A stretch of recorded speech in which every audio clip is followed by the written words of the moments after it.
First year में बच्चों को कितनी मस्ती करनी चाहिए, कितनी पढ़ाई करनी चाहिए, कैसे उनका दोनों चीज़ें बैलेंस के साथ में वो अच्छे टॉपर भी बन सकते हैं और एंजॉय भी कर सकते हैं। देखिए इसमें बहुत सरल तरीका है, जैसे ऐसा कुछ फिक्स ब्रॉड गाइडलाइन नहीं है कि इतना पढ़ना है और इतना मस्ती करना है। सिंपल है, जब पढ़ने का समय उसमें पढ़ो, इतना फोकस रखो कि इतना मेरे को पढ़ना है। जैसे अब एग्जाम आने वाला है, जैसे जनरली आजकल क्या होता है, हर मंथ में एग्जाम कुछ हो ही जाता है कॉलेज में भी, तो इतना फोकस रखिए कि एग्जाम में समय आने वाला, इतना पढ़ाई करनी है। आज मान लीजिए मुझे ये चैप्टर कंप्लीट करना है या एक हफ्ते में करना है, एग्जाम्पल एक हफ्ते में वो कर लेना है। आज का टारगेट पूरा हो गया तब मस्ती की तरफ देखना है, नहीं हुआ तो नहीं देखना, बस सिंपल। ऐसा कुछ फिक्स नहीं है, हो सकता है आज कुछ और अड़चन आ गया, मैं तबियत खराब हो तो कल की तरफ चला जाए। भैया कॉलेज लाइफ में जैसे सुनते हैं हम लोग, ये कितना सत्य है, कितना खुद से पढ़ना पड़ता है कॉलेज में और कितना टीचर्स पढ़ाते हैं, इस चीज़ को भी क्लियरिफाई किया जाए। देखिए टीचर का योगदान हमेशा से रहा है, हमेशा से रहेगा, कोई कितना भी कुछ कहे नहीं जी। ये तो है नहीं कि आप खुद से ही आप ज्ञान ले के ही पैदा नहीं। अगर ऐसा हो ही जाता फिर तो किताबें लाइब्रेरी बड़ी रहती हैं, क्यों स्कूल्स और कॉलेजेस क्यों चलाए? आवश्यकता है, वही तो बिल्कुल सही बात। तो ये तो एकदम सही है कि टीचर्स की आवश्यकता हमेशा रहेगी कि उनको वो समझ है कि किस चीज़ का क्या अर्थ है। समुद्र में पूरा पानी है तो समुद्र में पानी जाके पी लीजिए, नहीं पी सकते ना, उसके लिए बादल चाहिए, बादल उस पानी को सुखाएंगे, उसको मीठा करके आपको देंगे तभी आप पीने लायक होगा। वैसे ही टीचर का योगदान है, वो उस समुद्र में ज्ञान के समुद्र में से मीठा जल आपके लिए आपके समझ में आए उस फॉर्म में कन्वर्ट करके देंगे, ये उनका योगदान। अभी कुछ दिन पहले मोदी जी आए थे और उन्होंने कहा कि भाइयों बहनों वो वाला पुल वहाँ से लेके यहाँ तक बना दिया जाएगा। काम बहुत जोर शोर से लगा हुआ है, लेकिन ये लगा हुआ है, ठीक है। बहुत सारी ऐसी जगह हैं जहाँ चुनावी मुद्दों पर ये वादे हुए हैं, कुछ काम हुआ है और उसके बाद वो काम ठप हो गया जी। ऐसा क्यों और क्या होता है भैया, क्यों इतना समय लग जाता है? देखिए इसको अलग अलग स्तर पे देखना होगा। सबसे पहले तो क्या होता है कि योजना के स्तर पे देखिए कि योजना जब मान लीजिए उसका जब घोषणा हुई है कि ये कार्य हम करेंगे जी, तो सबसे पहले उसका स्टार्ट किया गया है या नहीं। तो कुछ योजनाएं 10 में से 2-3 ऐसे होती है जो किसी कारणवश फंड के इशू के वजह से उनको स्टार्ट ही नहीं किया गया, मतलब उनकी तरफ ध्यान ही नहीं दिया गया, बस देखा गया। लेकिन ज़्यादातर में अगर देखा गया उसके बाद क्या होता है, देखिए सेकंड स्टेप में उसके बाद क्या होगा, उस पर डिस्कशन होगा, उसका गाइडलाइन बनेगा, उसका पॉलिसी बनेगा कि किस तरह से इंप्लीमेंट करना है। मान लीजिए उदाहरण के तौर पे यहाँ से वहाँ तक पुल ले जाना है, तो यहाँ से वहाँ तक का सरफेस कैसा है, हो सकता है बीच में कोई नदी आ रहा हो या कोई पानी का स्रोत आ रहा हो, तो वहाँ एक ब्रिज बनाना पड़ेगा। फिर कैसा वहाँ का ज़मीन है, तो उस हिसाब से उसका फाउंडेशन तय होगा। तो पहले उसकी पूरी प्लानिंग होगी। तो प्लानिंग क्या है, बहुत टाइम टेकिंग प्रोसेस है। तो जो भी कंस्ट्रक्शन का काम है ना, प्लानिंग उसमें ज़्यादा टाइम ले लेता है। तो एक तो वो कारण हम मान सकते हैं कि उसकी वजह से कभी विलम्ब हो जाता है। दूसरा, मान लीजिए प्लानिंग हो गया, सब कुछ हो गया, उसके बाद क्या होता है, उसका हम लोग एस्टीमेट बनाएंगे पूरा कि इसमें कितना खर्च होगा सरकार का। फिर एस्टीमेट बनाएंगे, खर्च होगा, फिर वो अप्रूवल के लिए जाएगा किसी भी मंत्रालय में कि हमको मान लीजिए 100 करोड़ रुपये चाहिए, इस जगह से इस जगह रोड बनाना है। तो मंत्रालय के पास अब देखा जाएगा फंड कितना अलॉटेड है बजट में। अगर उस चीज़ के लिए फंड फिर अवेलेबल है, जैसे घोषणा किया गया तो फंड अवेलेबल होना चाहिए ना, उस हिसाब से कभी भी फंड अवेलेबल नहीं होता है। मतलब घोषणा और उसका फाइनेंशियल उसमें कोरिलेट नहीं हो पा रहा है, ऐसा होता है। इसमें ही ज़्यादातर मामले इसी में फंसते हैं। अगर आप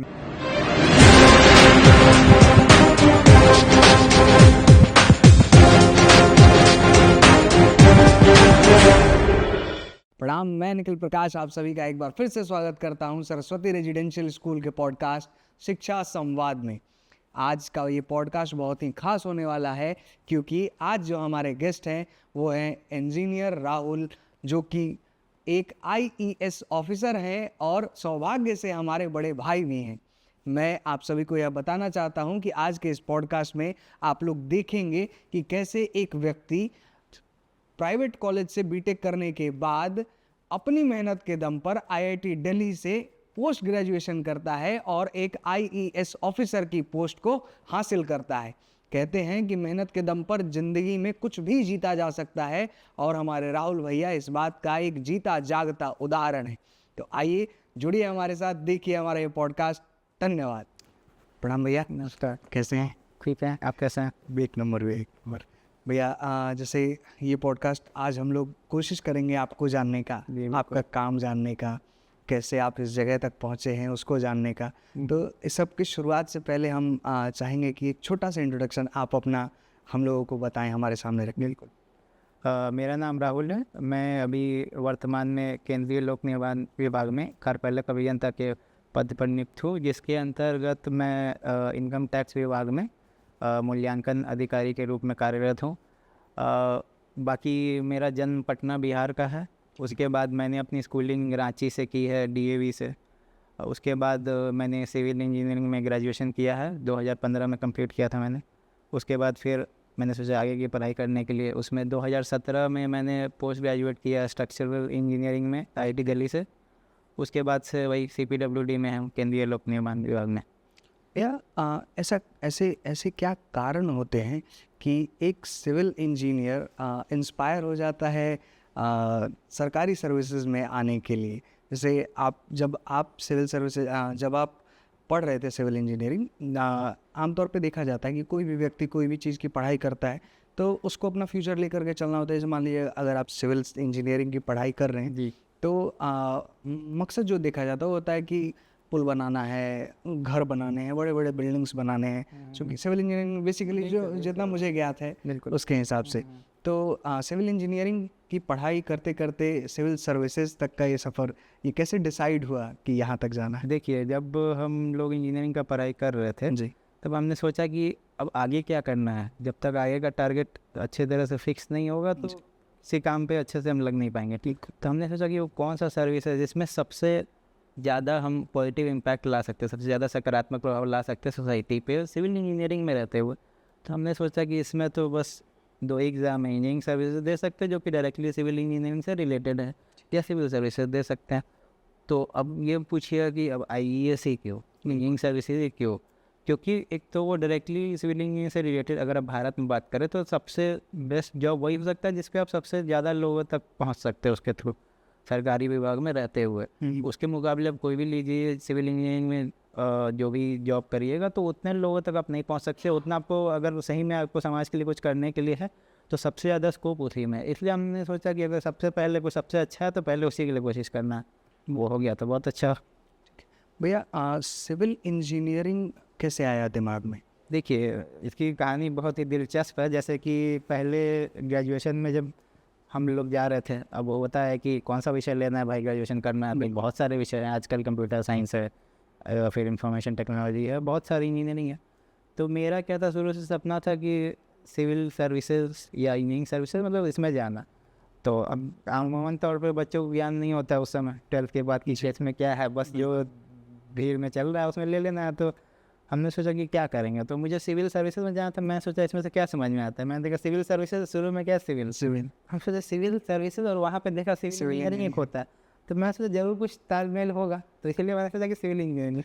तो उस समय तो ऐसा कुछ ज्ञान था नहीं, तो इसलिए सिविल इंजीनियरिंग ले लिया। लेकिन बाद में समझ में आया कि हाँ अच्छा है, ये लेना चाहिए। दूसरा, इंटरेस्ट बिल्डिंग में ऑब्वियसली था, वो बेसिक फैक्ट तो था, बिल्डिंग और कंस्ट्रक्शन रिलेटेड बहुत इंटरेस्ट था। इतने ऊंचे ऊंचे बिल्डिंग जब जाते हैं बाहर देखते हैं कि इतने ऊंचे भाई कैसे बने, हमको भी जानने में बहुत उत्सुकता है। लेकिन एग्जैक्ट अगर उस पॉइंट पे डिसीजन मेकिंग में आइएगा तो उस समय तो वही था भाई, सिविल सर्विसेज या सरकार में सबसे उच्च स्तर पे जाना है, इसमें अच्छा काम करना है तो सिविल सर्विसेज, सिविल इंजीनियरिंग भाई, सिविल कुछ तो जरूर तालमेल होगा, इसीलिए सिविल इंजीनियरिंग कर रहे हैं। ये सही रहा भैया, सच में इंटरेस्टिंग है ये कि सिविल देख करके सिविल सर्विसेज करनी थी, इसलिए सिविल इंजीनियरिंग को एक ऑप्शन बना लिया गया। बिल्कुल ठीक है। तो भैया, इसको समझने के लिए जैसे मान लीजिए कि हम लोग कोई भी इंसान जैसे कहीं पहुंचता है तो एक जर्नी होती है, ठीक है, और कहते हैं कि सफ़र खूबसूरत होना बहुत ज़रूरी होता है। जरूरी है। आपको क्या लगता है, आपका सफ़र कैसा रहा है? देखिए, सफ़र में हमेशा ऊंच नीच हमेशा लगा रहता है, बहुत कुछ सीखते हैं हम, उससे धीरे धीरे आगे बढ़ते हैं। कहावत भी है कि जब तक गिरेगा नहीं तब तक चलना कैसे सीखेंगे।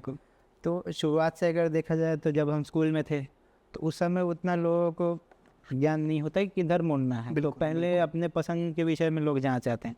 जैसे मेरा शुरू से मैथ्स या साइंस रिलेटेड में थोड़ा ज़्यादा इंटरेस्ट था। कोई भी जो सिद्धांत है फिजिक्स के या केमिस्ट्री के, ये क्यों होता है, कैसे होता है, वो जानने बहुत उत्सुकता था। इसलिए बेसिकली पहले साइंस बैकग्राउंड में पढ़ाई की, साइंस की पढ़ाई की। उसके बाद होता है सबको कि IIT में जाना है या NIT में, शुरू से रहता है क्योंकि इंजीनियरिंग से रिलेटेड या मैथ्स से रिलेटेड में तो वो होता है या तो डॉक्टर बनिए, इंजीनियर बनिए, मतलब ज़्यादातर लोगों में। तो उसके बाद फिर हमने चुना कि भाई साइंस करेंगे, इंटरेस्ट की वजह से साइंस किया। फिर 11th-12th के बाद हुआ कि क्या करेंगे, तो ऑब्वियसली साइंस से रिलेटेड में इंजीनियरिंग पहले आया और मैथ्स से कोर में, तो उसके बाद इंजीनियरिंग किया।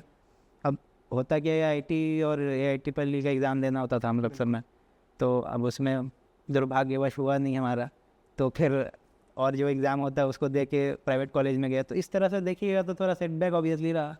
अब नहीं होगा, बहुत आकांक्षा है कि IIT में ही पढ़ना है, और नहीं होगा तो अच्छा तो नहीं लगेगा, दिल टूट जाता है। फिर उसके बाद वहाँ गए, फिर सोचा हमने कि जैसे शुरू से ही ओरिएंटेशन था यही सिविल सर्विसेज में जाने का। बिल्कुल। फिर सोचा कि अब तो IIT में हुआ नहीं, तो एक होता है ना मन में कि कुछ पाना है तो कुछ साबित पहले करना है। अब हम IIT में नहीं हो पाया तो लोग मानते कि IAS उससे भी मुश्किल है। बिल्कुल।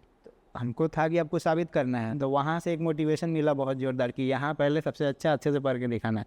अगर यहाँ पे अच्छा मार्क्स आएगा, यहाँ पे अच्छा नंबर लाएंगे, अच्छा परफॉर्मेंस होगा, तभी कुछ आगे के लिए सांत्वना दे सकते हैं खुद को कि हाँ हम कुछ कर पाएंगे। फिर वहाँ पे बहुत अच्छे से बहुत मेहनत किया, बहुत पढ़ाई किया। फिर वहाँ पे कॉलेज टॉपर रहे। फिर सिविल इंजीनियरिंग में ग्रेजुएशन करने के बाद फिर आईआईटी दिल्ली में गए, फिर वहाँ पोस्ट ग्रेजुएशन किया जी। फिर वहाँ पे भी आईआईटी दिल्ली में फाइनली आईआईटी दिल्ली मिला। फाइनली मिला तो बहुत अच्छा लगा कि हाँ आईआईटी में आके पहुँच गया। तब थोड़ा सा आत्मना मिला। उसके बाद था कि जो फाइनल टारगेट है जिसके लिए सोच रखा है, मतलब जॉब के सेंस में, ऐसे तो ज़िंदगी में तो हमेशा कुछ टारगेट रहे ही। तो फिर उसके बाद आईआईटी दिल्ली में जाके तैयारी करी, फिर इंजीनियरिंग सर्विस में भगवान की दया से हो गया। तो अब आज आपके पास बैठे हैं इसलिए। नहीं, बहुत बहुत आभार प्रकट करता हूँ भैया मैं आपको। आपने अपना कीमती समय दिया। एक तो हमारी पारिवारिक रिश्ते ऐसे हैं जिससे हम लोग साथ बैठे हैं, और दूसरा एक कारण ये है कि कभी भी जब व्यक्ति मेहनत करके कहीं पहुंचता है तो उस व्यक्ति का ये दायित्व हो जाता है उसके समाज के लिए कि जो रास्ता वो तय करके गया है वो अपने समाज को वो रास्ता दिखाए कि तुम इस रास्ते पे चलो, मंजिल इंतजार में। आपको भी मिली है, मुझे भी मिली है और मिलेगी। बिल्कुल। बशर्ते कीमत बस इतनी है कि मेहनत कितना कर पाते हो। तो मेहनत पर आते हैं भैया, स्कूल लाइफ पर पहुंचते हैं। क्योंकि हम लोग बैठे हुए स्कूल में हैं, पॉडकास्ट भी स्कूल का है। तो स्कूलिंग को अगर लिया जाए तो जहाँ तक हमको पता है आप स्कूल लाइफ में भी टॉपर रहे हैं और लगातार रहे हैं। बिल्कुल भैया ऐसा क्या आपको फील होता था कि आपको टॉपर बनने पर मजबूर करता था, या फिर आपको मज़ा आता था? ये क्या इंटरेस्ट था, ये कहाँ से आ रहा था इंटरेस्ट? देखिए, सबसे पहले तो इसमें टीचर का योगदान करना चाहूँगी बहुत ज़्यादा है। जैसे हम लोग जब स्कूल में पढ़ते थे जी, तो उस समय वहाँ हम लोग के एक टीचर थे चांद सर, ठीक है। तो वो हमेशा हम लोगों को प्रोत्साहित करते थे कि दुनिया बहुत बड़ी है, यहाँ पे जितना दिख रहा है उतना ही सब कुछ नहीं है, तो तुम बेस्ट से बेस्ट करने की कोशिश करो। तो प्रोत्साहन से एक साइकोलॉजिकल इफेक्ट आया मनोवैज्ञानिक कि हाँ हमको बेस्ट करना है, यहाँ पे बेस्ट होना तब कुछ आगे पहुँच पाएंगे, फिर वहाँ और आगे जाने का मौका मिलेगा। बिल्कुल। लेकिन जब यहीं पे नीचे रहेंगे तो काम चलेगा नहीं। तो कह सकते हैं कि उन टीचर का बहुत बड़ा योगदान था, वरना हो सकता है हम लोग आराम से रह जाते। तो वो बार बार मोटिवेट करते थे कि जितना मेहनत करोगे उतना आगे जाओगे, जितना मेहनत करोगे। हमेशा अलग अलग तरह से मोटिवेट करते थे। मान लीजिए कभी ख़राब भी परफॉर्मेंस रहा फिर भी वो बोलेंगे कोई बात नहीं, तुम ही सबसे आगे बनना है। वो हर टीचर स्टूडेंट को ऐसे ही बोलते हैं, तुम ही सबसे आगे जाओगे, ये लोग देखो तुमको इन लोगों को पीछे करना है। तो कह सकते हैं कि मोटिवेशन था बचपन के दिनों में, वो मोटिवेट करना, कंपटीशन की भावना पैदा करना कि आपको बेहतर होना है, बेहतर से बेहतर होना है, बिल्कुल, ताकि और आगे बढ़ सकें। तो इस तरह से पढ़ते पढ़ते फिर एक बार क्या होता है, एक बार होता है ना कि कहते हैं कि एक बार चस्का लग जाता है तो फिर छूटता नहीं है। तो एक बार टॉपर का चस्का लग जाता था, फिर पीछे आने से बहुत ख़राब लगता है। अब ये आप देखेंगे कि रेस में जैसे होता है ओलंपिक में, तो सबसे ज़्यादा कष्ट थर्ड रैंक वाले का नहीं आता, सबसे ज़्यादा कष्ट सेकंड वाले का होता है कि फर्स्ट क्यों नहीं आया। थर्ड वाला तो फिर भी सोच लेता है कि दो नंबर से पीछे। एक बार हुआ था, ऐसा होते रहता है। तो कभी हम पीछे हो गए तो बहुत कष्ट होता है कि अरे हम पीछे कैसे हो गए, एक से नीचे तो चलेगा नहीं। तो वही होता है, एक बार चस्का लग जाता है, एक बार अच्छा लगने लगता है, उसका आदत हो जाता है तो अपने आप अंदर से आने लगेगा। लेकिन एक स्टार्ट मोटिवेशन ज़रूर चाहिए। जैसे भैया स्कूल टाइम की अगर बात करें, जैसे अभी भी हम लोगों का भी प्रयास रहता है कि सारे बच्चे अच्छे करें। हमारे चेयरमैन सर हैं, उनका कहना होता है कि जैसे जो भी बच्चा है 100 नंबर की अगर परीक्षा जो हो रही है, आपकी कोशिश ये रहनी चाहिए कि आप 100 में 100 लाएं। ठीक है, क्योंकि आपको पढ़ाया जा रहा है, आपको कोई परेशानी में नहीं है, आप कष्ट में नहीं है, रहने के लिए जगह है, सब कुछ है, खाने के लिए बढ़िया भोजन है, तो आप जिस चीज़ के लिए आए हैं आप वो करें। लेकिन कई बार हमने सुना है और कई बड़े बड़े मंचों से यह बात आती है कि मार्क्स मैटर नहीं करते। अच्छा, आपको क्या लगता है? दो बातें हैं यहाँ पे। सबसे पहले तो पूरी तरह से इस बात को खारिज कर देना कि मार्क्स एकदम मैटर ही नहीं करते, ये तो गलत है ना। क्योंकि अगर आपने पढ़ाई करी है तो कभी ना कभी उसको तो मार्क्स में रिफ्लेक्ट होना ही। बिल्कुल, ये हो सकता है कि सब लोग बहुत पढ़ने वाले हैं तो हमेशा आप टॉपर में नहीं रहे, लेकिन मार्क्स तो आपके अच्छे जरूर आने चाहिए, वो तो देख के दिखेना चाहिए। हो सकता है कभी परिस्थिति वश या कुछ परेशानियाँ, आप बीमार पड़ गया, कुछ पड़ गए, या अभी आप ठीक से मान लीजिए आपको समझ नहीं आ रहा है, लेकिन एक ना एक दिन तो आपको उस स्तर पे पहुंच जाना कि आपके मार्क्स अच्छे आने लगे। तो हमेशा उस स्तर पे रह रहे हैं तो कहीं ना कहीं तो गलती है। तो मेरे हिसाब से ऐसा कहना एकदम पूरी तरह से तो सही नहीं है। थोड़ी बहुत परिस्थिति बस ऐसा हो सकता है, लेकिन मार्क्स अच्छे जरूर आने चाहिए। बिल्कुल, तभी बहुत अच्छे और अच्छे में अंतर है, अलग अलग बोर्ड में कंपेयर करें तो वो सही नहीं है, लेकिन मार्क्स अच्छे आना जरूर है। नहीं तो कैसे आप सिद्धांतिक रूप पे कैसे किसी से कहेंगे कि हम पढ़ रहे हैं या नहीं पढ़ रहे हैं? कुछ तो प्रूफ होना चाहिए ना। ये तो मतलब वो क्या कहते हैं, पहचान पत्र है ना आपकी मेहनत का। आपके नंबर अगर आंका जाए, देखा जाए तो आपकी मेहनत का पहचान पत्र अगर कुछ है तो वो आपका नंबर। बिल्कुल कि आप मेहनत कर रहे हैं, आपने मेहनत करी, आपके इतने परसेंटेज आए, और 100 नंबर की परीक्षा है, आप जितनी मेहनत करेंगे उतने अंक आपको आएंगे। बस थोड़ा बहुत ऊपर नीचे वो तो होते रहता तो अलग बात है, लेकिन एकदम यही है कि एकदम आना ही नहीं चाहिए तो वो तो गलत है ना, फिर पता कैसे चलेगा। बिल्कुल बिल्कुल।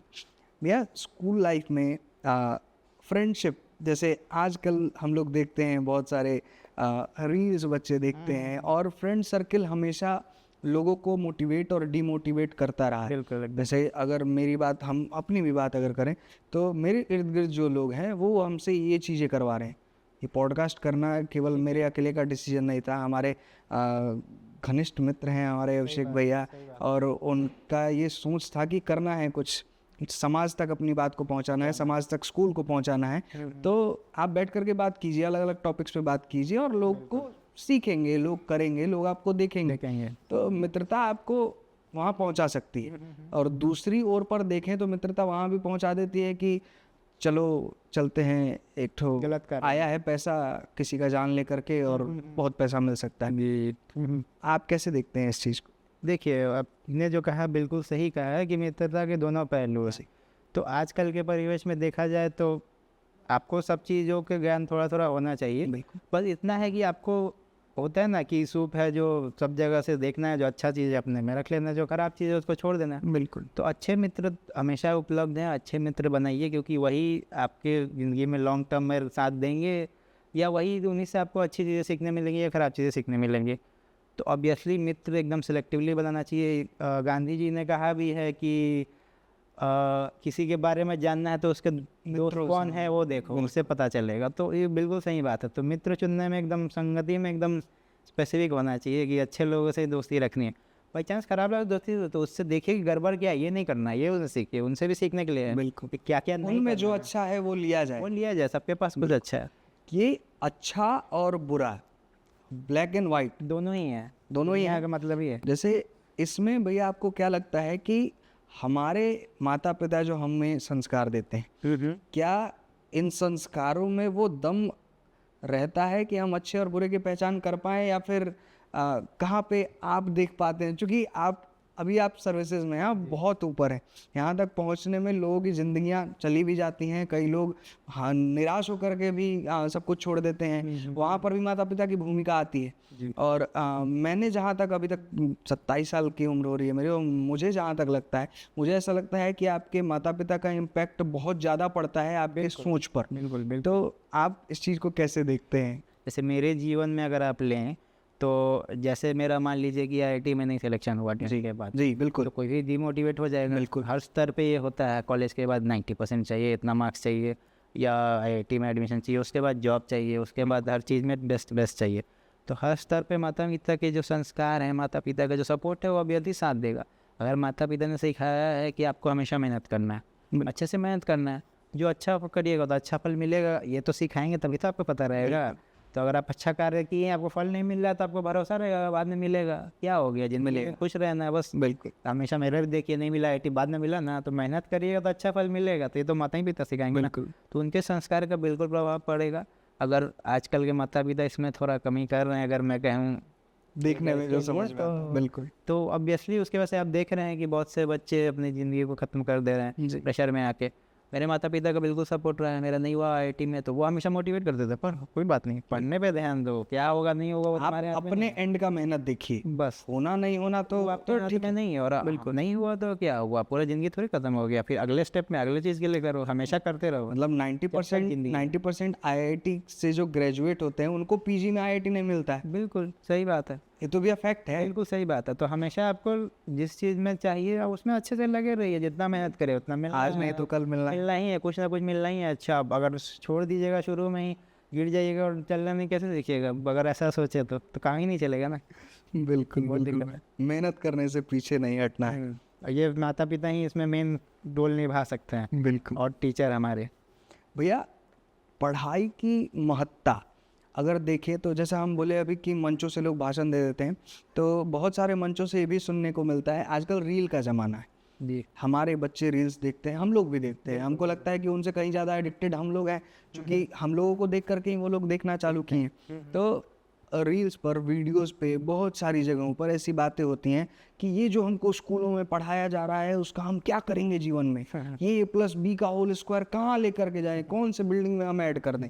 भैया सिविल इंजीनियर है आप, तो कौन सी बिल्डिंग में ऐड किया भैया ये A+B का होल स्क्वायर, कुछ बताइए। देखिए बताते हैं, जैसे लोग आजकल कह रहे हैं तो उनका अपना अपना मुद्दा है, इसलिए वो कह रहे हैं। पहली बात तो ये है, वो कुछ और साबित करना चाहते हैं। अगर हमसे पूछा जाए कि इसमें आपका क्या विचार है, तो जो भी हम बचपन में सीखते हैं, ये कहा जाता है कि कुछ भी पढ़ा हुआ या सीखा हुआ व्यर्थ नहीं जाता है, कभी ना कभी उपयोग आएगा। बिल्कुल।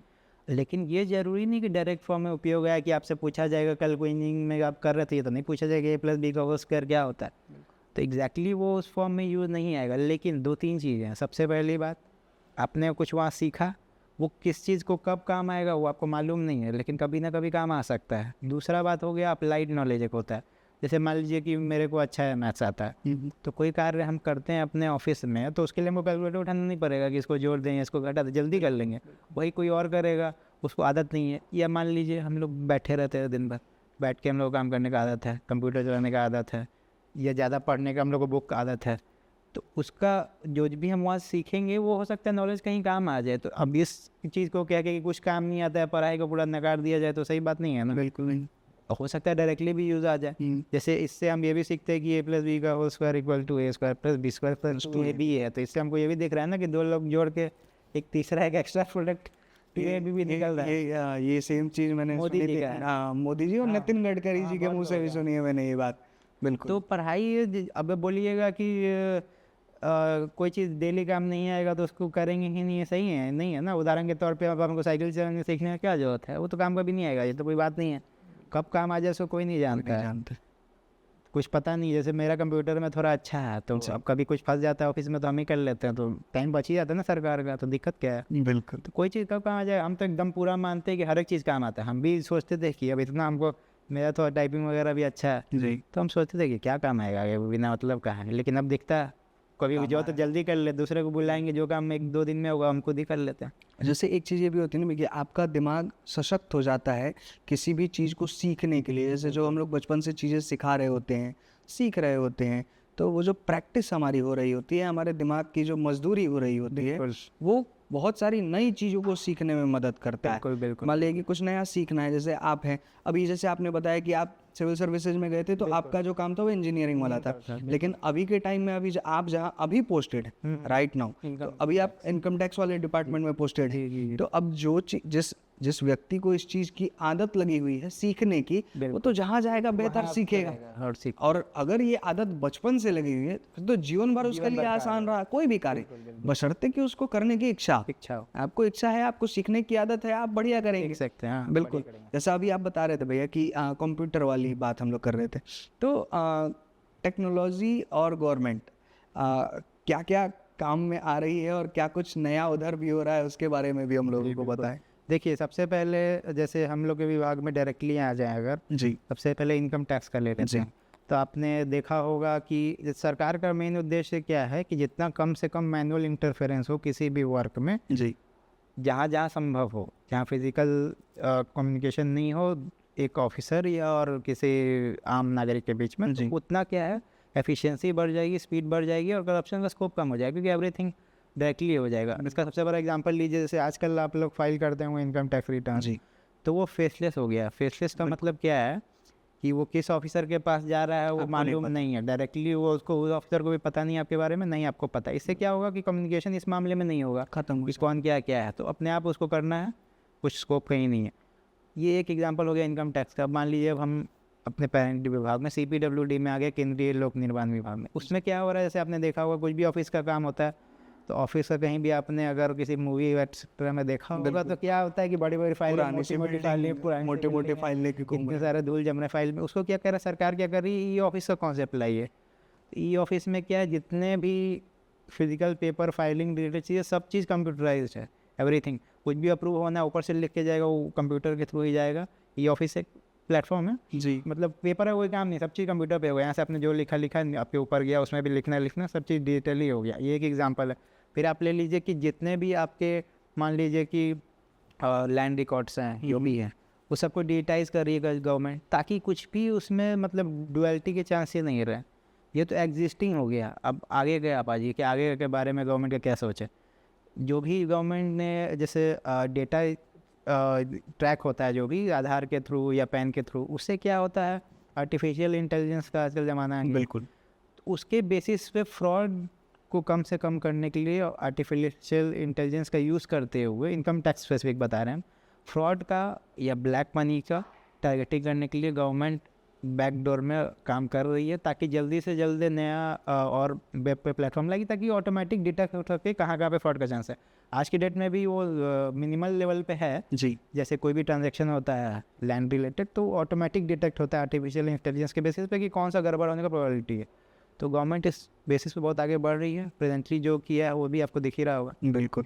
भैया हम लोग आ रहे थे तब भी इस चीज़ की चर्चा हो रही थी कि जैसे मान लीजिए कि कोई एक ज़मीन है, जी। कोई कह देता है कि भाई 1 करोड़ में खरीदी है और उसकी वैल्यू अलग होती है। तो आज के डेट में जो आप काम कर रहे हैं, तो थोड़ा उसके बारे में बताएं कि अभी आप क्या कर रहे हैं। जी देखिए, अभी हम प्रेजेंटली मूल्यांकन अधिकारी के तौर पे कार्यरत हैं। उसमें क्या करना होता है, जैसे किसी भी व्यक्ति ने कुछ ज़मीन खरीदा है, या तो उसमें बिल्डिंग बना हो या कुछ भी इंडस्ट्रियल बिल्डिंग बना हो या बिना बिल्डिंग के हो, तो उसमें क्या होता है, वो अपना कुछ कीमत बताएगा कि सरकार को टैक्स फाइलिंग से रिलेटेड में कि मेरा इस बिल्डिंग पे इतना खर्च हुआ है पैसा और इतना रुपया में मैंने इसे बेचा है।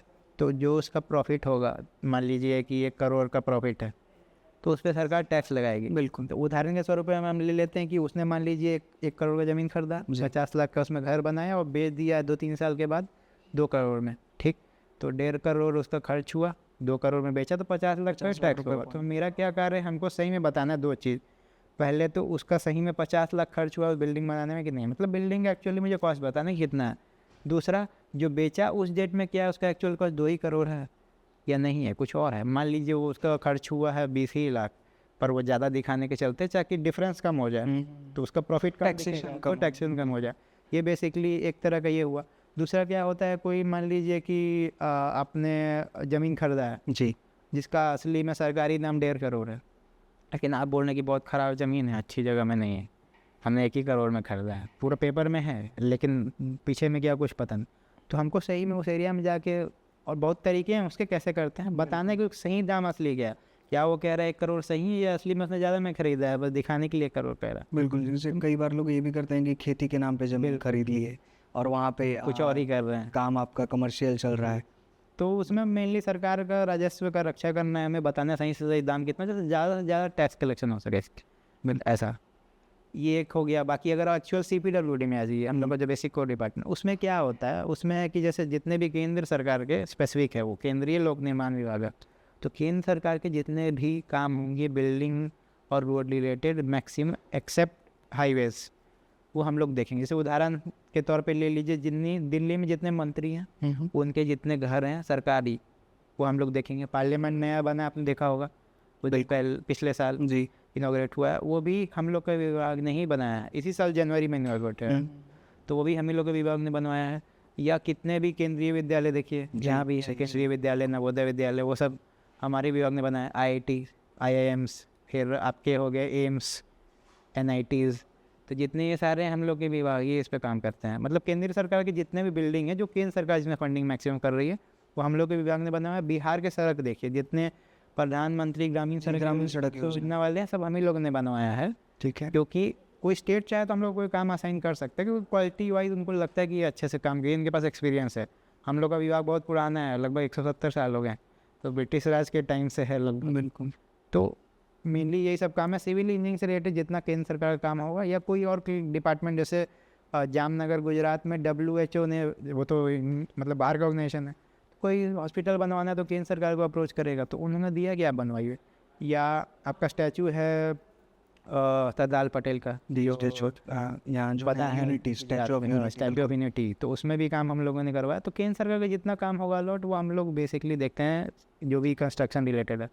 दिल्ली में जो रोड है वो भी हम ही लोग देखते हैं। ठीक है। तो ऐसा रहा है हम लोग का। थोड़ी देर पहले आपने बोला कि 170 साल पुराना हमारा ये विभाग है। 170 साल पुराने रोड्स आज भी सही सलामत दिखते हैं जी, लेकिन जो अभी बन रहे हैं वो तो टूट रहे हैं। देखिए इसके पीछे क्या है कि सरकार अपने तरफ से पैसे दे रही है काम करने के लिए, ठीक है, ड्राइंग भी बन रहा है अच्छे से, पूरा वेल स्टडी करके कैसा पुल बनना चाहिए, दिक्कत आ रही है एग्जीक्यूशन में। क्या है, सरकार में हर तरह के लोग हैं जी। तो कुछ लोग अच्छे हैं तो कुछ लोग बुरे भी हैं। तो दुर्भाग्यवश कभी ऐसे लोगों के हाथ में वो काम आ गया होगा जो क्या है कि जैसा काम करना चाहिए, जो सब चीज़ अप्रोप्रिएटली ड्राइंग बना है, लेकिन उसके हिसाब से काम नहीं कर रहे हैं अपने किसी स्वार्थ के लिए। जो आप समझ रहे हैं कि मैं क्या कहना चाह रहा हूँ। बिल्कुल। तो क्या है, उनके संस्कारों में कहीं ना कहीं कोई ज़रूर कमी रह गई है जो वो इस तरह के हो गए हैं। नहीं तो वही अपने स्थिति को, अपने पोजीशन को अच्छे से इस्तेमाल करके जैसा जैसा करना चाहिए वैसा कर रहेंगे तो क्यों पुल गिरेगा। आप खुद ही कह रहे हैं अंग्रेजों के ज़माने में तो नहीं गिर रहे हैं। बिल्कुल। जैसा काम करना था सेम टू सेम जैसा ड्राइंग में वैसा उन्होंने करवाया। पर कुछ लोग आजकल अपने पद का दुरुपयोग करते हुए अपने स्वार्थ के लिए इस कार्य को कर रहे हैं, इसीलिए ऐसा हो रहा है। यही बात है। यही मैं सुनना भी चाहता था आपसे, इसलिए और इसलिए भी सुनना चाहता था क्योंकि हमारा विद्यालय का ध्येय वाक्य भी यही है कि ज्ञान से सिंचित और संस्कार से समृद्ध। आपके पास ये दोनों होने चाहिए एक बेहतर व्यक्ति बनने के लिए, वरना ऐसे पुल गिरते रहेंगे अगर हम अपने बच्चों को संस्कारवान नहीं बनाते हैं। बिल्कुल भैया। खैर फिर से वापस चलते हैं एक बार भैया, जैसे अभी तो आप क्या काम कर रहे हैं वो हम लोग को बता रहे हैं, इस पर और गहन चर्चा हम लोग करेंगे, लेकिन बहुत इंटरेस्टिंग लगती है मुझे कॉलेज लाइफ। पुराने दिन वापस करते हैं भैया, चलते हैं VIT वेलोर। देख, कुछ बताइए वहाँ के बारे में, वहाँ के टीचर्स के बारे में, कैसा रहा। मतलब ये सिविल इंजीनियरिंग वाला जो सफ़र था, सिविल सर्विसेज वाला सफ़र तो बहुत बड़ा रहा ही, लेकिन सिविल इंजीनियरिंग भी जो बेस था आपका, और मेरे हिसाब से तो अगर चलेंगे तो हम लोग थोड़ा और पीछे चलते हैं, 11th-12th की बात करते हैं।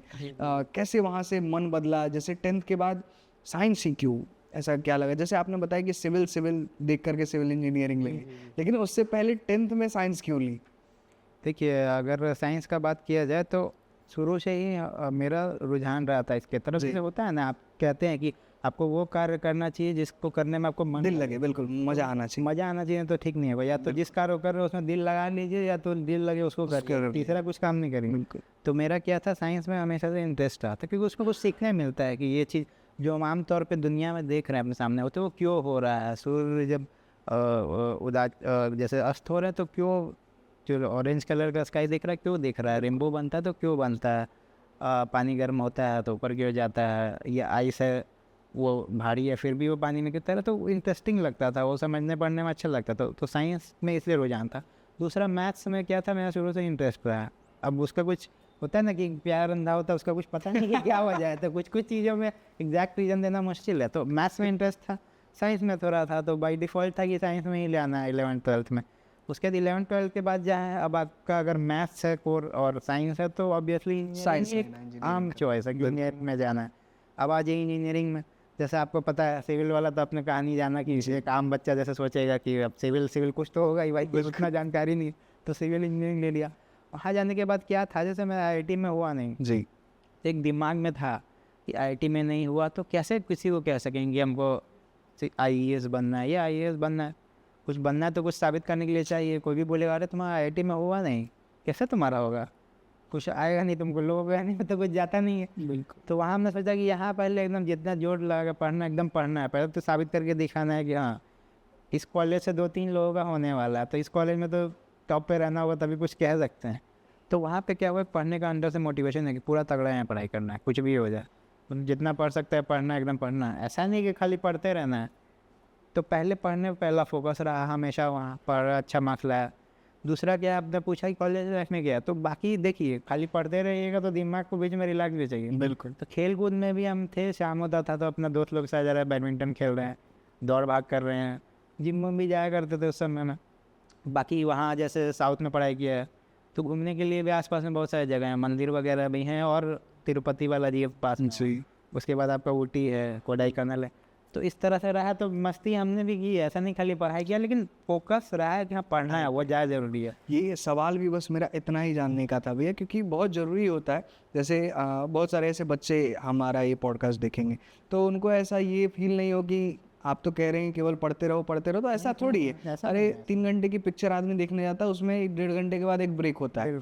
लगातार तो आप कुछ भी नहीं कर सकते हैं, आपको हर चीज़ के लिए गैप चाहिए, प्रॉपर आपके दिमाग को रेस्ट चाहिए। लेकिन इस चक्कर में आदमी अपना मोटो नहीं भूल जाए कि वो जो रेस्ट है उसी को टारगेट बना लिया जाए कि नहीं रेस्ट ही करना है, सही बात, मौज मस्ती ही करनी है। सही बात। टारगेट अपनी जगह है, बिल्कुल उस टारगेट को अचीव करने के लिए दिमाग को रेस्ट चाहिए, उस रेस्ट देने के लिए हम लोग अलग अलग चीज़ें करते कर हैं, लेते हैं जो पसंद फोकस एक जगह है। रखना है। बिल्कुल। खैर, तो कॉलेज चल रहा था भाई, और बताइए फिर। जैसे कॉलेज के बारे में मेरा इंटरेस्ट हमेशा से रहा है, क्योंकि बच्चे बहुत फैसिनेट करते हैं कॉलेज लाइफ को।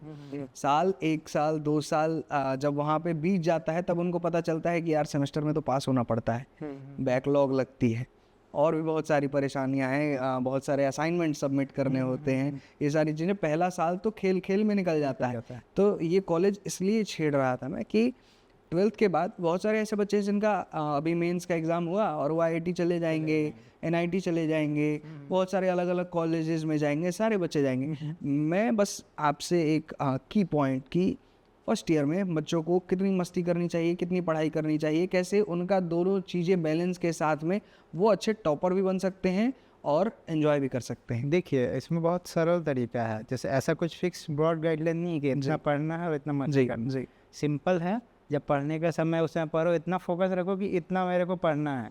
जैसे अब एग्ज़ाम आने वाला है, जैसे जनरली आजकल क्या होता है, हर मंथ में एग्ज़ाम कुछ हो ही जाता है कॉलेज में भी। बिल्कुल। तो इतना फोकस रखिए कि एग्ज़ाम इस समय आने वाला है, इतना पढ़ाई करनी है। आज मान लीजिए मुझे ये चैप्टर कंप्लीट करना है, या 1 हफ्ते में करना है एग्जाम्पल, 1 हफ्ते में वो कर लेना है।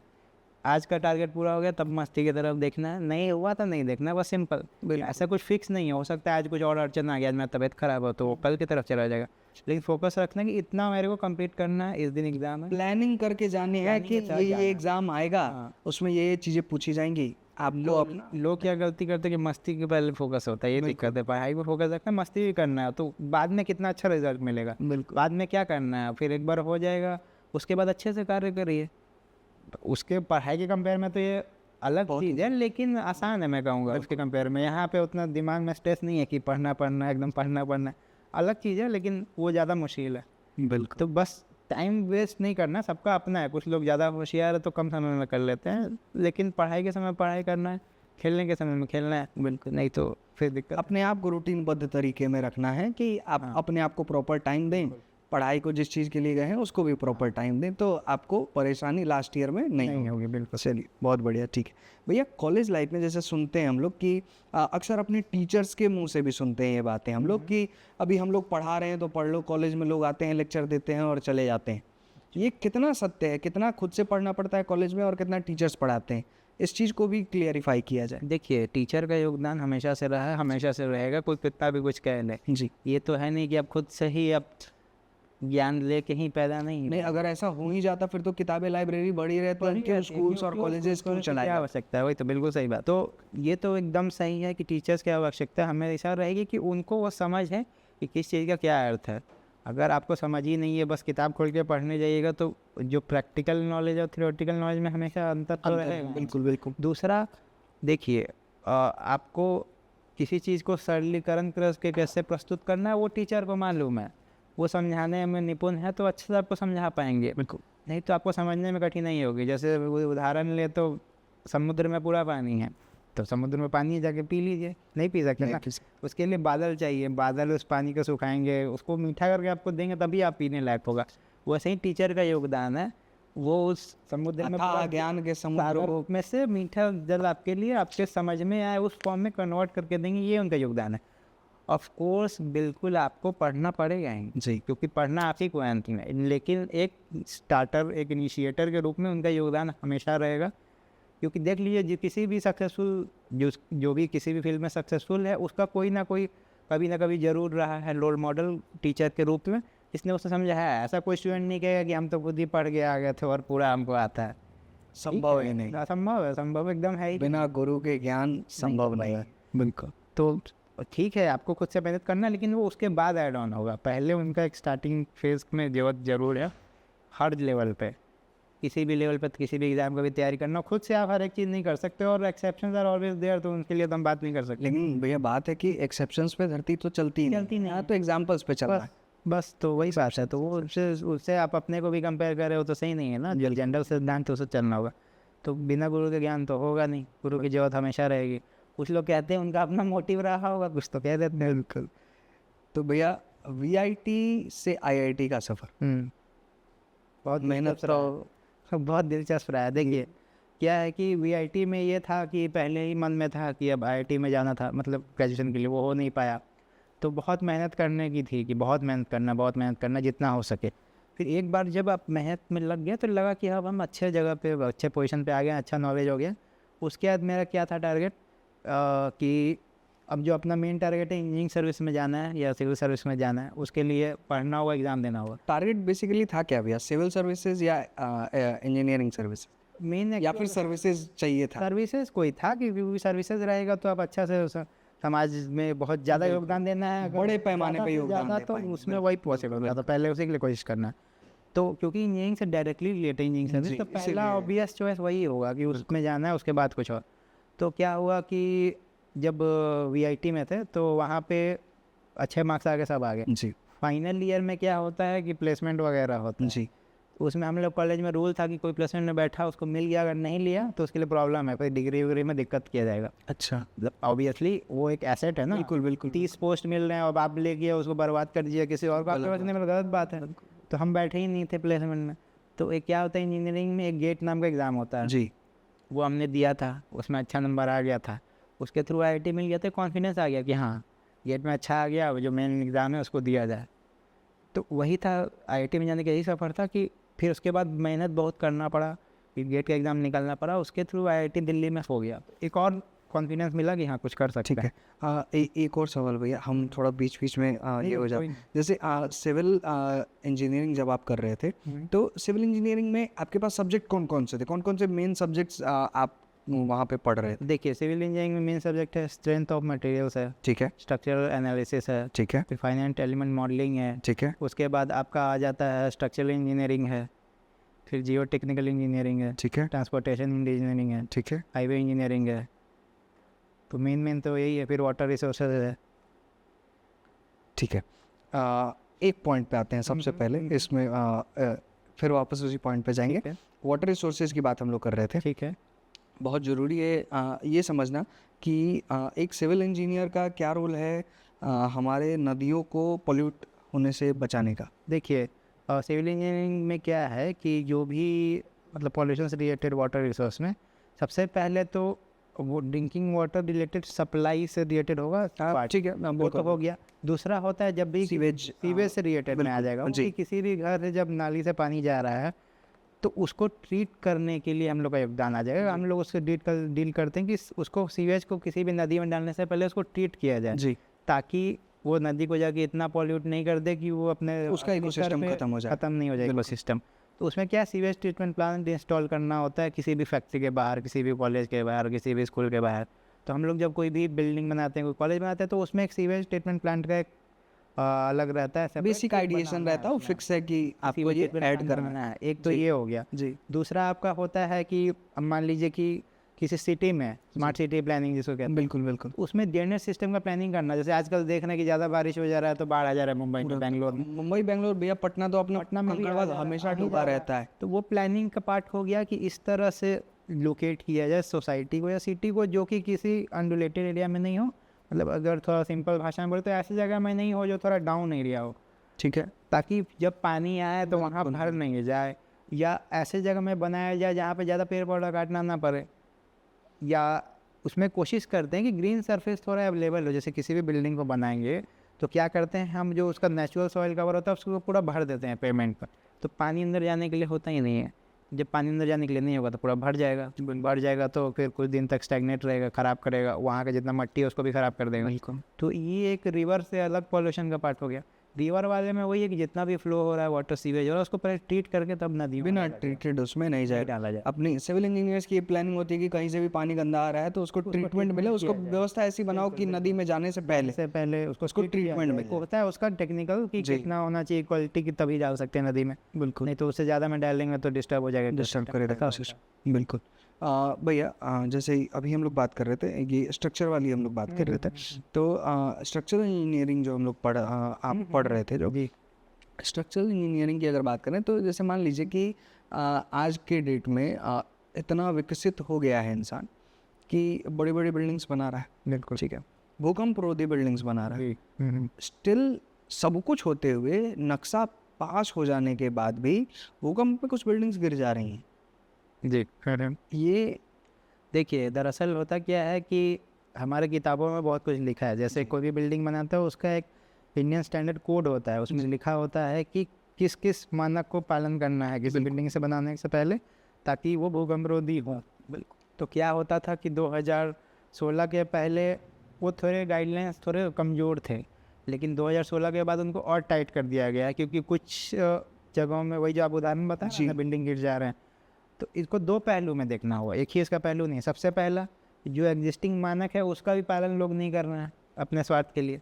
वही बात आ गई फिर संस्कार की कि करना कुछ और चाहिए, कुछ और कर रहे हैं, क्योंकि यहाँ पे गलती मतलब अपने स्वार्थ की है, जिसकी वजह से ये चीजें किताबों में सब सही से लिखा है कि कैसे करना है, उसका पालन किया तो कभी नहीं गिरेगा। लेकिन वही है कि अपने अंदर से पालन करने के लिए तत्पर ही नहीं है, उनके संस्कार ही वैसे नहीं मिले, बस ज्ञान और संस्कार कुछ नहीं है। तो मेन तो वही है।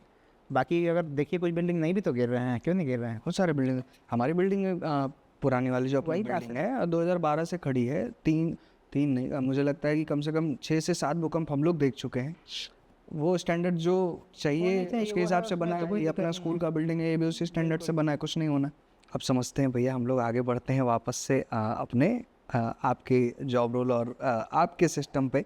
तो आपका सिस्टम कैसे काम करता है उसको समझाया जाए और डिटेल में, ये वाला नहीं जहाँ पे अभी आप हैं वहाँ नहीं, CPWD को। जैसे एक वो होता है ना भैया कि अभी कुछ दिन पहले मोदी जी आए थे और उन्होंने कहा कि भाइयों बहनों, वो वाला पुल वहाँ से लेके यहाँ तक बना दिया जाएगा। काम बहुत जोर शोर से लगा हुआ है, लेकिन ये लगा हुआ है, ठीक है। बहुत सारी ऐसी जगह हैं जहाँ चुनावी मुद्दों पर ये वादे हुए हैं, कुछ काम हुआ है और उसके बाद वो काम ठप हो गया। ऐसा क्यों और क्या होता है भैया, क्यों इतना समय लग जाता है? देखिए, इसको अलग अलग स्तर पे देखना होगा। सबसे पहले तो क्या होता है कि योजना के स्तर पे देखिए कि योजना जब मान लीजिए उसका जब घोषणा हुई है कि ये कार्य हम करेंगे जी, तो सबसे पहले उसका स्टार्ट किया गया है या नहीं। तो कुछ योजनाएं 10 में से 2-3 ऐसे होती है जो किसी कारणवश फंड के इशू के वजह से उनको स्टार्ट ही नहीं किया गया, मतलब उनकी तरफ ध्यान ही नहीं दिया गया, बस देखा गया। लेकिन ज़्यादातर में अगर देखा गया उसके बाद क्या होता है, देखिए सेकेंड स्टेप में उसके बाद क्या होगा, उस पर डिस्कशन होगा, उसका गाइडलाइन बनेगा, उसका पॉलिसी बनेगा कि किस तरह से इम्प्लीमेंट करना है। मान लीजिए उदाहरण के तौर पे यहाँ से वहाँ तक पुल ले जाना है, तो यहाँ से वहाँ तक का सरफेस कैसा है, हो सकता है बीच में कोई नदी आ रहा हो या कोई पानी का स्रोत आ रहा हो, तो वहाँ एक ब्रिज बनाना पड़ेगा। फिर कैसा वहाँ का ज़मीन है, तो उस हिसाब से उसका फाउंडेशन तय होगा। तो पहले उसकी पूरी प्लानिंग होगी। तो प्लानिंग क्या है, बहुत टाइम टेकिंग प्रोसेस है। तो जो भी कंस्ट्रक्शन का काम है ना, प्लानिंग उसमें ज़्यादा टाइम ले लेता है। तो एक तो वो कारण आप मान सकते हैं कि उसके वजह से कभी कभी विलम्ब हो जाता है। दूसरा, मान लीजिए प्लानिंग हो गया, सब कुछ हो गया, उसके बाद क्या होता है, उसका हम लोग एस्टीमेट बनाएंगे पूरा कि इसमें कितना खर्च होगा सरकार का। फिर एस्टीमेट बनाएंगे, खर्च होगा, फिर वो अप्रूवल के लिए जाएगा किसी भी मंत्रालय में कि हमको मान लीजिए 100 करोड़ रुपये चाहिए, इस जगह से इस जगह रोड बनाना है। तो मंत्रालय के पास अब देखा जाएगा फंड कितना अलॉटेड है बजट में। अगर उस चीज़ के लिए फ़ंड फिर अवेलेबल है, जैसे घोषणा किया गया तो फंड अवेलेबल होना चाहिए ना, उस हिसाब से कभी भी फंड अवेलेबल नहीं होता है। मतलब घोषणा और उसका फाइनेंशियल अकाउंट में कोरिलेट नहीं हो पा रहा है, ऐसा होता है। इसमें ही ज़्यादातर मामले इसी में फंसते हैं, अगर आप मान लें तो। तीसरा, अब इम्प्लीमेंटेशन स्टेज में आ जाइए तो प्लानिंग सारा हो गया कि इतना पैसा चाहिए, ऐसे बनेगा पुल, इतना खर्चा आएगा, फिर उसके बाद ये चीज़ उसमें होना चाहिए, पैरामीटर पुल बनेगा या बन सकता है, नहीं बन सकता, इस डायरेक्शन में जाना चाहिए, नहीं इस डायरेक्शन में पेड़ पौधे ज़्यादा हैं, पेड़ पौधे बचाना है, इधर घुमाना है, इधर बस्ती है, ये है वो है। तो इसमें बहुत टाइम चला जाता है। अब इम्प्लीमेंटेशन में जो आप कह रहे हैं कि शुरू हो गया फिर बीच में बंद हो जाता है, ऐसा बहुत बार देखा होगा। बिल्कुल। तो इसमें क्या होता है, राज्य सरकार और केंद्र सरकार का तालमेल भी लगता है बहुत बार। तो फंड इनफ्लो में क्या होता है कि mostly fund is always limited.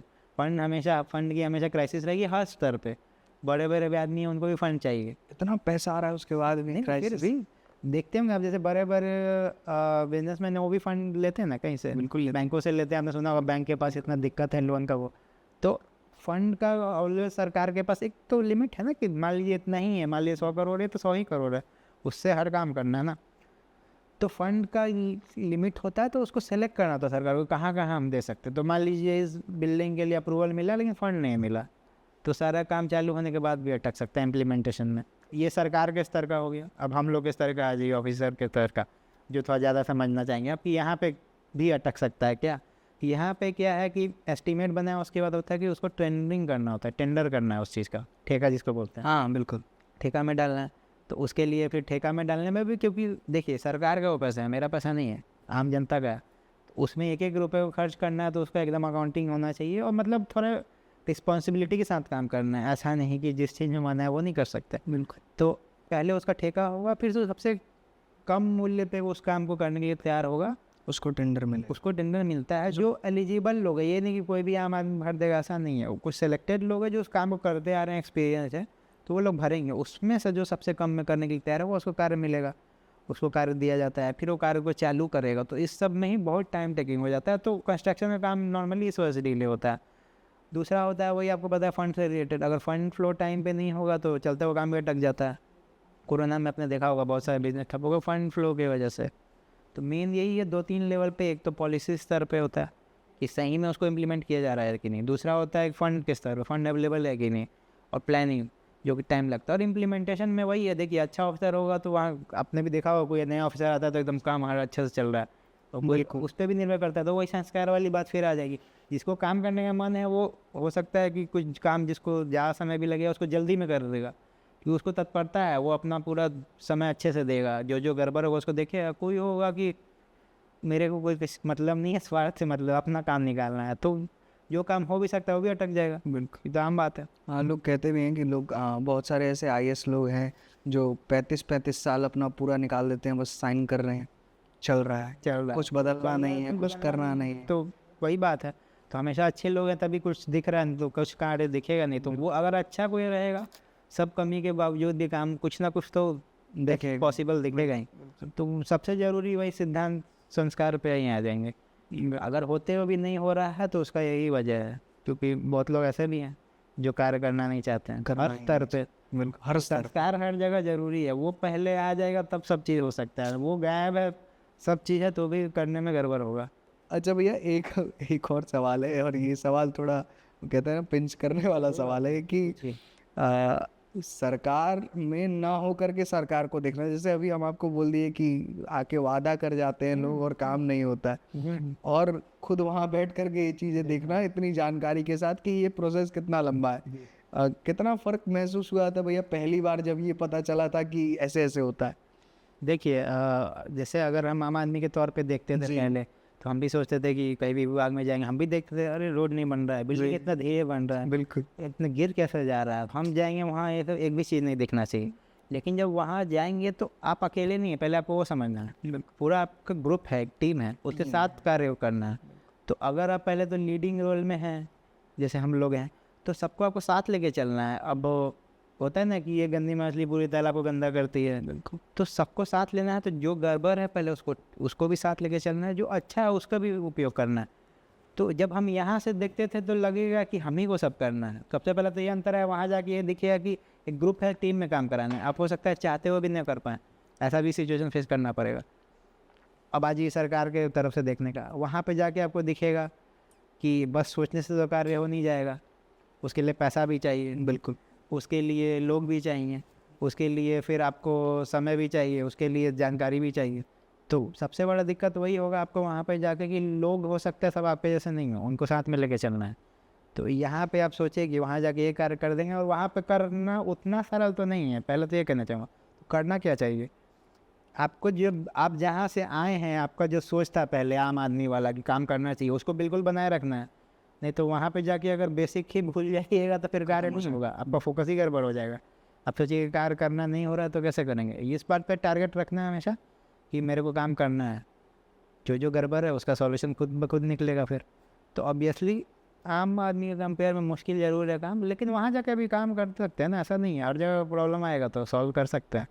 Problem हमेशा आता है, ऐसा नहीं है। अगर आप अच्छा काम करेगा तो लोग आपको मिल जाएंगे साथ देने वाले, बिल्कुल मिल जाएंगे। बस है कि थोड़ा सा धैर्य इतना आसान यहाँ से देखिए, उतना आसान तो नहीं होगा, लेकिन इतना भी मुश्किल नहीं है। अब यहाँ से हम बता सकते हैं ना, इतना मुश्किल यहाँ से बोल रहे हैं उतना भी मुश्किल नहीं है। तो बीच में बैलेंस रखना है, दोनों चीज़ लोगों से मिलते रहना तो आइडिया लगेगा।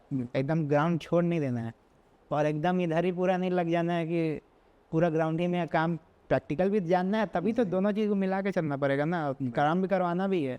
ये नहीं है कि इधर ही से पूरा बोलना कि हो तो सकता है जल्दी। चलिए भैया, तो अब हम अपने आखिरी सवाल पे आएंगे, और आखिरी सवाल से पहले एक और सवाल है भैया, पैसा कितना मिलता है? देखिए पैसा तो जो भी मिलता है, सरकार बहुत अच्छा पैसा देती है हम लोग के पद पे, तो वो लेवल पे डिपेंड करता है। 7 पे स्केल के हिसाब से लेवल है, तो लेवल 11 है अभी। अच्छा। मेरा तो लेवल 11 में बेसिक पे मान लीजिए लगभग वही 70-72 हज़ार के आसपास है। नहीं नहीं भैया, इन हैंड बताइए ना कितना मिलता इन हैंड लगभग 1 लाख के आसपास मिलता है। 1 लाख से क्रॉस 1.23 आएगा। है। और साथ में देखिए साथ में आपका घर सरकार रहने के लिए देगी, जहाँ पे उपलब्ध होगा। आना जाने का जो है वो खाना पीना डिपेंड करता है। जैसे सरकार के काम से जाएगा तो ऑब्वियसली खाना पीने का खर्च मिलेगा ही, बाकी घूमने का होता है साल में। कितना मिलता है भैया घूमने का पैसा नहीं मिलता है, जैसे आपको पूरा परिवार जाएगा जो खर्च होगा उसमें पूरा मिलेगा, ऐसा कुछ स्पेसिफिक नहीं है। बात तो वही हो गया ना भैया, जैसे घूमने गए जो खर्च हुआ सरकार दे दी, तो उसका कुछ वैसा फिक्स नहीं है ना कितना मिलेगा। मान लीजिए 80,000 हुआ था, 80,000 भी मिलेगा। 1 लाख हुआ, कितना लोग है उस पर डिपेंड करेगा। भैया तो बता दीजिए कैसे बना जाता है, लोग बन जाएंगे, लोग घूमने जाएंगे, पैसा वैसा सरकार दे देगी क्या, कैसे बना जाता है? जैसे हाँ बिल्कुल। अब आप बता दिए कि ये चीज़ मिलेगा, मेहनत तो करना ही है, ठीक है, लेकिन अब रास्ता भी एक बता दीजिए कि किस रास्ते से जाएं कि आईएएस बन जाएं और किस रास्ते से जाएं कि आईएएस बन जाएं। दोनों में मिलता है ना भैया? दोनों में मिलता है, दोनों में सेम लेवल पे डिपेंड करता है बस। ठीक है, मिलता है। देखिए पहले मेरे का बात कर लेते हैं, इंजीनियरिंग सर्विसेज जी। तो दोनों का एग्ज़ाम आपका लोक संघ सेवा आयोग यानी यूपीएससी जो नाम से होंगे वो लेता है एग्ज़ाम। तो इंजीनियरिंग सर्विस में क्या है कि किसी इंजीनियरिंग में आपका ग्रेजुएशन होना चाहिए, जैसे सिविल इंजीनियरिंग, मैकेनिकल इंजीनियरिंग, उसके बाद आप इस एग्ज़ाम को दे सकते हैं। ठीक है। बाकी जनरल स्टडीज़ थोड़ा बहुत आता है पहला पेपर में, तो उसके लिए थोड़ा बहुत पढ़ने से हो जाएगा, बहुत ज़्यादा नहीं, लेकिन मेन इंजीनियरिंग पे फोकस होना चाहिए। अगर आपने अच्छे से पढ़ाई की है कॉलेज में तो बहुत सरल है, कोई खास दिक्कत नहीं है। दूसरा आ जाइए आपका आईएएस सिविल सर्विसेज में। इसमें क्या है, इसमें आपको किसी भी विषय में स्नातक होना चाहिए, ग्रेजुएशन किसी भी विषय में, इतिहास भूगोल जो भी हो। इंजीनियरिंग वाला है तो भी चलेगा, डॉक्टर है वो भी चलेगा। उसके बाद क्या है, उसमें लेकिन सब्जेक्ट ज़्यादा हैं। पहले तो एक आपको खुद से सब्जेक्ट चुनना है जिसमें आप पेपर देंगे, उसके अलावा आपका इतिहास में भी है क्वेश्चन, भूगोल है, और फिर नैतिक शास्त्र, समाज शास्त्र है, फिर अंतर्राष्ट्रीय रिलेशन से रिलेटेड है, वातावरण से रिलेटेड है, फिर आपका एक सब्जेक्ट ही है स्पेसिफिक नीति से रिलेटेड, एथिक्स एंड वैल्यूज नाम का, जिसमें आप जो संस्कारी रहे वो अच्छा जवाब देगा। तो पेपर जानबूझ कर रखा है आपका एथिकल डॉक्यूमेंट चेक करने के लिए कि आप एथिकल हैं या अपने बात का गलत इस्तेमाल करिएगा, तो उसके लिए भी एक पेपर स्पेसिफिक वहाँ रखा गया है। उसके बाद आपका इंटरव्यू होगा।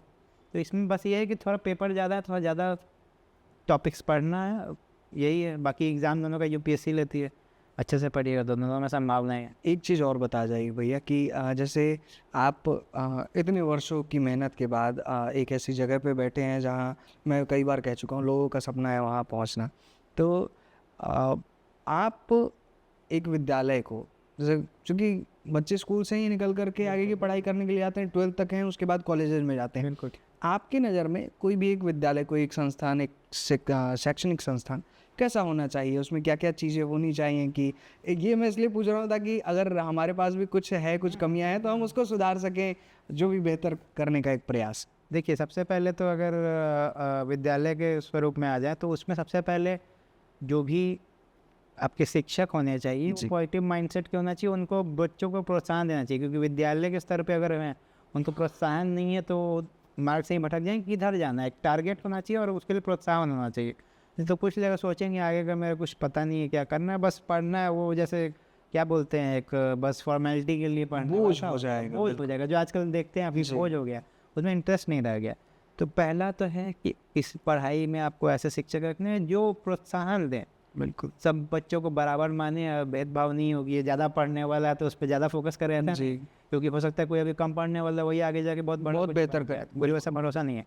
ये तो पढ़ाई के तौर पे हो गया। दूसरा आपको खेल कूद से रिलेटेड कुछ रखना चाहिए, जैसे बैडमिंटन वगैरह, वो भी उस फील्ड में भी फोकस करना चाहिए। और बच्चों को शुरू से ही टारगेट माइंडसेट के हिसाब से पढ़ाना चाहिए कि आगे तुमको क्या करना है तो उसके लिए मेहनत करो, ये बनना है तो ऐसे डायरेक्शन में लो।